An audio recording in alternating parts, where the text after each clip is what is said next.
they had they were trying to make an ultimate post-Beatles record, which I think they had their algorithm. Taking like the solos. Took the solos to make a great record.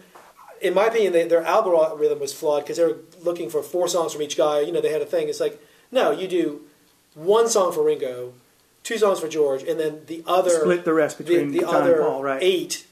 I did that actually from 1970 to 1975 when John stopped recording, and did another one for 1980 when he started again. Right.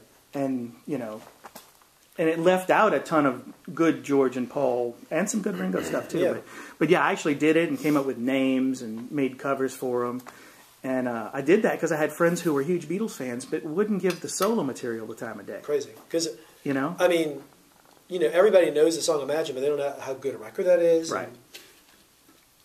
Wait, there's a whole album to that? I thought it was just a single. And since I was very much a Paul guy, especially as a kid, because my parents bought Ram, I still think Ram is one of the most underrated. It definitely is. That was McCartney, right? Yeah, that was his second solo record. And it's very actually, pastoral. it's credited to Paul and Linda McCartney. Yeah, but it just says on the record it says Paul McCartney Ram.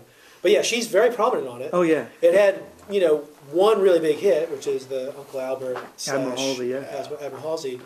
But there's a song called "Dear Boy" that I think is one of my favorite Paul McCartney songs ever. Which is about John. Oh no, Dear Friend. Wait, no, Dear Friend's on Wildlife, but "Dear Boy" is such a Paul song. Yeah, Too Many People's the one that's about John. That's what. I love Too Many People. Yeah. It's a great song. So I think I know your answer to it, but what's your answer to John or Paul? I would like to say John, but the problem is there's a fraction of the amount of stuff that Paul's put out. Unless you just do what you did and go 70 to 75. Right. Compare them there. Right. You've got a fair sampling. Whereas Paul had Band on the Run, and it was the hugest out of everything. Mm-hmm. I'm still John, because the Imagine album, the Plastic Ono Band album, you had 10 more years. This is the sound of my voice. You got mine up now? Can you dig my voice, baby? Okay? Closer, or are you good? I can speak in my operatic voice too. You want to hear me too? My beautiful voice? Can you hear our voices? My wonderful voice. Yeah. Our voices are stentorian. This is me talking with my voice. You know, Mike, the devil went down to Georgia. He was looking for a soul to steal. But that wasn't fair, because a band of demons joined in. And the other guy was by himself. The demons were fucking better, though. I got to be honest. Yeah. Speaking of John and Paul, demons or Johnny. Better than that country. Demons were better. I'm absolutely okay. He says thumbs up. I'm absolutely a Paul guy, and I'm ashamed that I'm so much a Paul guy.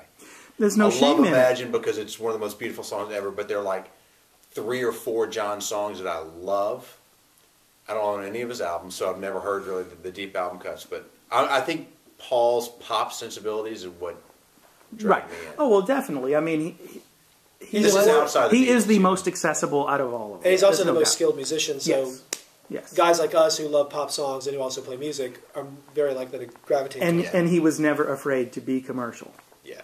You know. And never afraid to do things like do duets with Michael Jackson. Right. Which Stevie Wonder.